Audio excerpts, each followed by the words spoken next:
Salut tout le monde, déjà j'aimerais vous remercier pour le soutien que vous m'apportez tous les jours et depuis que j'ai commencé la chronique d'Eric Mon. Vous vous rappelez de ma chronique sur la star Emmanuel Chéri Adebayor? On a fait les 500 000 vues sur Facebook. Merci encore une fois. Dites-moi, est-ce que ça vous arrive d'être emballé par un extrait de chanson sur TikTok et puis d'attendre la version finale du son et puis de se dire moi, ça m'arrive. De nos jours, avec l'influence que prend ce réseau, la plupart des artistes, avant de sortir un projet, partagent d'abord un extrait sur TikTok et attendent les challenges pour avoir encore plus de monde derrière eux. Enfin, une autre manière de communiquer. TikTok est devenu primordial dans la pré-promo d'une chanson aujourd'hui. C'est aussi devenu une tendance pour tous les artistes, surtout quand tu sais qu'il y a plus de 10 millions de personnes qui s'y connectent chaque jour dans le monde. Ce réseau en Afrique et en Europe nous sert ce qu'on veut voir. Et surtout, c'est ce qu'on veut voir. Beaucoup en profitent et d'autres pas. Ça reste un super tremplin pour beaucoup d'artistes, même si c'est de la communication rapide. Mais je pense que généralement, une trend n'est pas tout le temps basée sur la qualité du son, mais plutôt la mise en scène, l'avantage de l'algorithme et aussi c'est très bénéfique pour les artistes qui se lancent. Genre, les rookies quoi.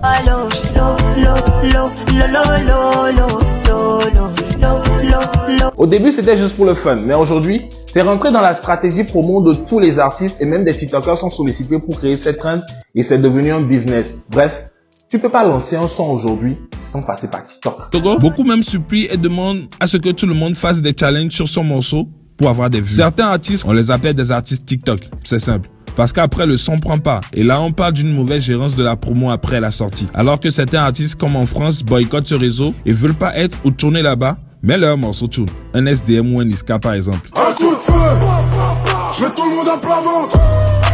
Mais je me dis, est-ce que c'est pas une stratégie de communication? Genre, je suis pas sur le réseau TikTok, mais je crée un trait grâce à quelqu'un qui est dans ma cellule de communication. Et ça marche quoi. Vous voyez un peu ce que je veux dire? Par contre, eux, ils y sont.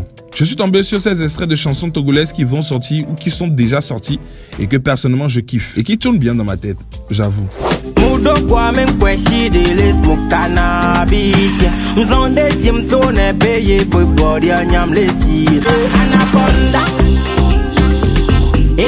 Chéri Coco, Fikalema, Muleti over Neng Palekpao, Mankema wana bena Mulekpalo, Anogola ya danger by your side, Otole sweet banana, Avane Maleo Lekelo, Lele, Ayele. Ola tunno binangi munya mikilatino le benao, Bella le futao. Allez toi, dis-moi en commentaire ce que tu penses de ces extraits de chansons que je t'ai proposés et de ce que TikTok est devenu aujourd'hui pour les artistes togolais de l'univers togolais. C'était moi. Ciao. Allô, bonjour, est-ce que ça va? Moi je m'appelle Eric Mon et je crée des contenus qu'on appelle la chronique d'Eric Mon. Abonne-toi, partage et surtout commente. Ok, merci. Bye bye. C'était moi.